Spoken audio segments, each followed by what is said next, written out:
Today, I will be diving into second-year running backs. The good, the bad, the ugly. Let's get started.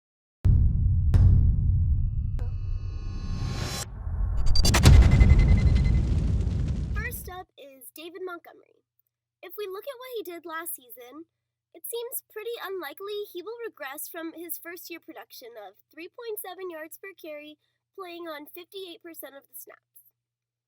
Not only does he have the opportunity to improve as a player this year, but the offense has the ability to take a huge step forward with Nick Foles.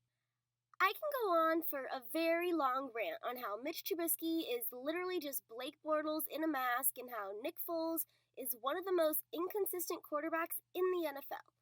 But I'm going to make the analysis for the Chicago Bears very simple. Trubisky is a terrible starting quarterback and will lose the job to Nick Foles. Nick Foles is a fine quarterback. No one's excited about having him start for them in the NFL, but he is definitely a far superior quarterback talent than Trubisky.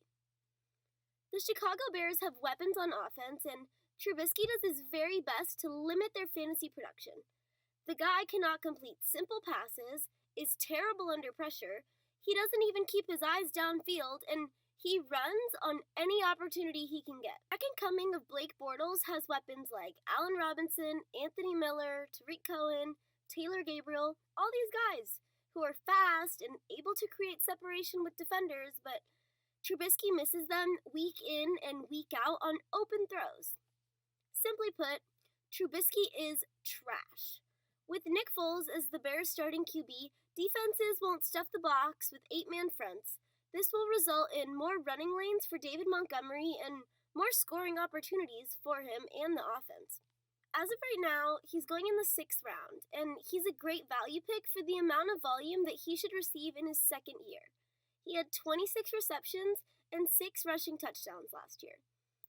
Tariq Cohen is not a threat for taking carries away, and if we think about it, last season was probably the worst possible result in terms of production for David Montgomery's range of outcomes.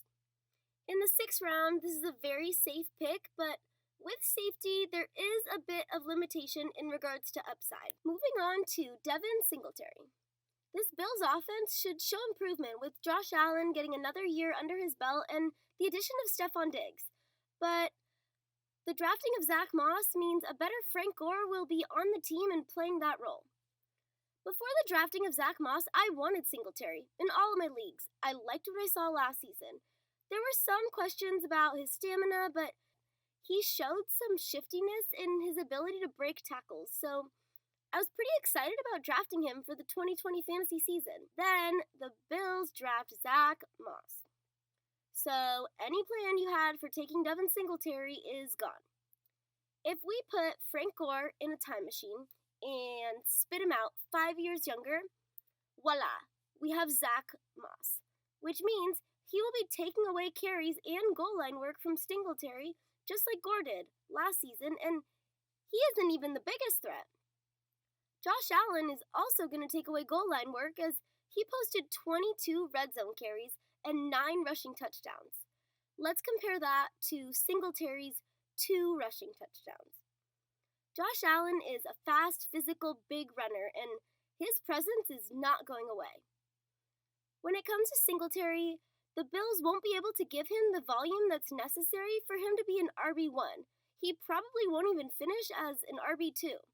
The amount of volume that will be going Singletary's way, you have an RB3 here, which just sucks for people that see starter-worthy potential in him.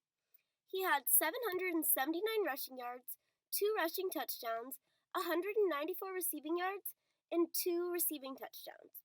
He was pretty productive as a receiver, and this is something that you want, especially if you're in any type of PPR format. However, in fantasy football, volume is king, and this is the reason we're drafting David Montgomery and avoiding Devin Singletary. Alright, for all you Philly fans out there, this is the second episode that I will talk about one of your little stars, Miles Sanders. This dude can ball. He's going to receive 15 to 18 touches a game, according to Adam Kaplan. Now, if Eckler didn't go completely bonkers as a receiving running back last year, there would be a lot more attention paid to how effective Miles Sanders was in the passing game. He was great in limited work and fantastic through the air. The dude went for 50 receptions. That's like some third-string receiver shit. And he's doing that as the starting running back. Inevitably, this offense will take a step forward this year. As mentioned previously, this Eagles offense was the most injured out of any team. Now that everyone is healthy, great O-line, and the added weapon in Jalen Reagor, this offense will thrive. Consequently, so will Miles Sanders. The thing to worry about is that Doug Peterson and the Eagles the last few years have been pretty adamant about using a running back by committee, or RB timeshare. As of now, Boston Scott is the only backup for Miles Sanders, and most of the remaining RBs in free agency aren't all that amazing anymore. Even though Peterson usually prefers a timeshare, it's looking more like Miles Sanders will be the clear lead back for the Eagles. The only threat would be Raheem Mostert, since he has requested a trade, but the Eagles would have to trade for him in order for this to happen, and he just isn't on the same level as Miles Sanders. Another running back that played great as a rookie and is poised for a breakout year is Josh Jacobs.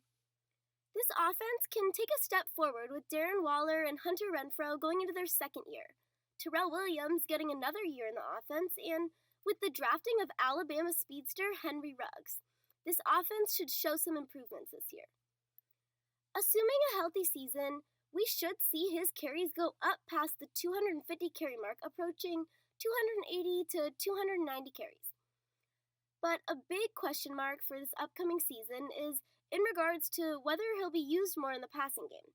Raiders coaching staff has mentioned that they want to get him more involved in the passing game and get him more targets and design pass plays, but they said this heading into the second half of last season, and it didn't really happen. They re-signed pass-catching back Jalen Richard, and now they have more mouths to feed at wide receiver. In general, he doesn't have a lot of competition for touches, but this offense is middle of the pack. His ceiling will be dependent on how much he's used in the passing game this season and if this offense can really take that step forward. One interesting thing that should be noted about Josh Jacobs that can be viewed as either a pro or a con. Jacobs only topped 100 carries once in his 3 years at Alabama. While he was hyper-efficient with these carries, he had a very small workload throughout his collegiate career. So, this brings up 2 points. You can view this as a RB with little tread on his tires, which is always a good thing. But the question has to be asked whether he can handle a much larger workload when he hasn't proven that yet up to this point. He did miss 3 games last year after a massive jump in workload. Overall, he's a great RB that's getting major hype for the 2020 season, and he should have a really productive season. Question for you guys. Which second-year running back will you be avoiding this season? Leave your answers in the comments. I can't wait to read them. If you want more quality content to win your league, subscribe so you don't miss anything. I post every Monday, Wednesday, and Friday. See you all in the next one.